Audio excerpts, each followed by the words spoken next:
Olá, o meu blog As Verdades fez ontem 15 anos da sua existência. Foi precisamente no dia 15 de maio de 2006 que lancei-me nesta grande odisseia cívico-teológica para dar a conhecer com o público aquilo que são os meus pensamentos do ponto de vista teológico, do ponto de vista político, do ponto de vista social, do ponto de vista desportivo, do ponto de vista relacional e em todas as dimensões da convivência do ser humano.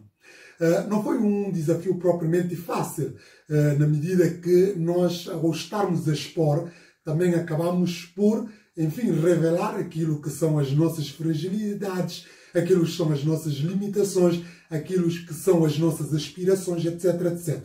Mas mesmo assim, enfim, lancei-me neste desafio, apesar de conhecer esses prós e os contras. Mas confesso que ao longo destes anos também tenho ganhado algum arcabouço, tenho ganhado alguma consistência, tenho sentido cada vez mais, enfim, uma vontade para expor aquilo que são os meus pensamentos ideológico-político e também teológico. Mas sem entrar mais em prolegômenos, vou agora falar convosco sobre a importância da escrita na autonomia do pensamento. Naturalmente que não podemos falar da escrita sem falar da leitura. E para falarmos da leitura, entramos aqui num mundo infindável. Mas dizer que para escrever é preciso ler.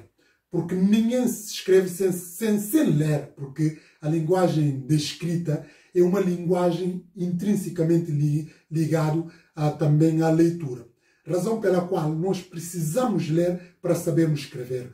Dita de outra forma, é só lendo que nós conseguimos também escrever. E essa ideia de ler remete-nos, sobretudo, a ler livros que são de referências, nomeadamente os clássicos, ou os bons livros, bons autores, boas revistas, bons sites noticiários, para podermos ajudar a formatar também o nosso pensamento e, consequentemente, criarmos o nosso estilo próprio também literário.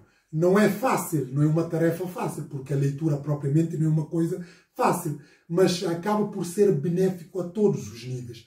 Uma pessoa que gosta de ler, uma pessoa que lê, uma pessoa que cultiva a prática de leitura, naturalmente cria também uma revolução no seu próprio pensamento. Ora, essa revolução do pensamento ajuda a pessoa a poder ter autonomia do pensamento, a poder, enfim, ter mais consistência na sua argumentação e também, enfim, construir o seu próprio raciocínio.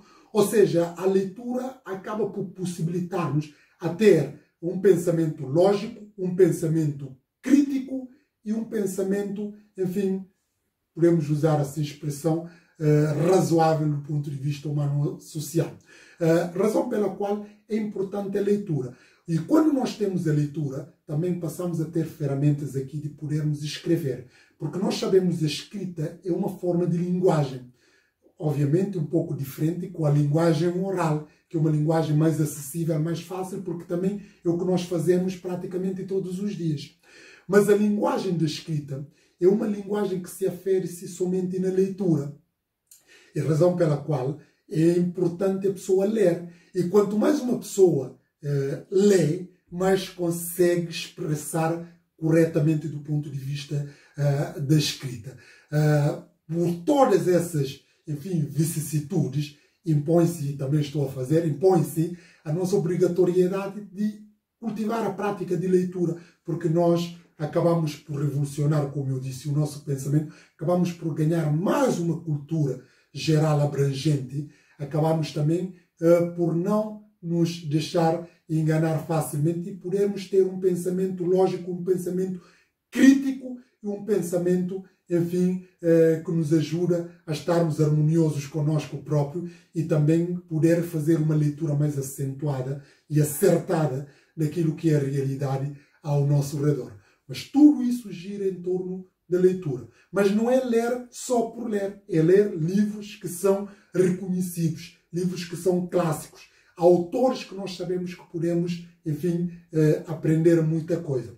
Porque há pessoas que leem, mas que acabam por ler autores que não são assim requisitados e acabam por desperdiçar o tempo e não conseguem depois aferir com precisão, enfim, investimento que fazem na leitura. Razão pela qual lanço aqui também um desafio. Agora as pessoas estão a ler, que leem acima de tudo livros que são clássicos, livros de referência. Mesmo já esses livros clássicos de referência, já não conseguimos ler tudo, mas ao menos conseguimos, ou pelo menos podemos fazer o possível de ler aqueles que, enfim, que nós gostamos, a todos os níveis, quer seja do ponto de vista, já falei, da religião, do ponto de vista político, do ponto de vista governativo, do ponto de vista social, do ponto de vista relacional, do ponto de vista científico. Enfim, é um mundo infindável de conhecimento que nos vai proporcionando também a afirmação.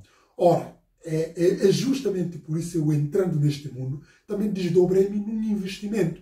E tenho comprado, e tenho procurado não só comprar muitos livros, como também procurar lê-los e ao mesmo tempo sedimentando também com as revistas que eu vou assinando, revistas que são revistas, enfim, conceituadas, para assim poder ajudar-me a formatar melhor o meu pensamento e dar a conhecer aquilo que são as minhas ideologias. Em suma, sem mais delongas, dizer que foi há 15 anos atrás que eu, enfim, comecei a escrever. E a partir daí comecei a ganhar cada vez mais gosto, e gosto de escrever. E eu, quando escrevo, não escrevo propriamente por ganhar simpatia de terceiros ou por ter aceitação. Não. É uma forma que eu tenho de reconciliar comigo mesmo e tentar reconciliar-me com o mundo e dar a conhecer aquilo que são as minhas enraizadas convicções ideológicas e também religiosas. Fico feliz e muito obrigado por aqueles que me têm seguido até aqui. Fechou-se um ciclo ontem, ou melhor, anteontem, e abriu-se desde ontem um outro ciclo que espero continuar para os restos dos meus dias. Porque escrevendo também é uma forma de denunciar e escrever é uma forma de desabafar. Escrever é uma forma de libertação. Escrever é uma forma, enfim, de chamar a atenção. Escrever, em suma, de uma forma geral, é uma forma de libertação. Libertar aquilo que nos vai na alma, partilhar os nossos desgostos, as nossas alegrias, as nossas frustrações, as nossas esperanças, os nossos gostos, os nossos afazeres, tudo aquilo que fazem parte do nosso dia a dia, aquilo que nós vemos, a forma como nós vemos o mundo e concebemos o mundo, interiorizamos o mundo e também, enfim, lidamos com o mundo. Espero que Deus continue a dar este dom e poder me dar predisposição mental suficiente para poder partilhar as verdades com terceiros. Muito obrigado e até a próxima ocasião.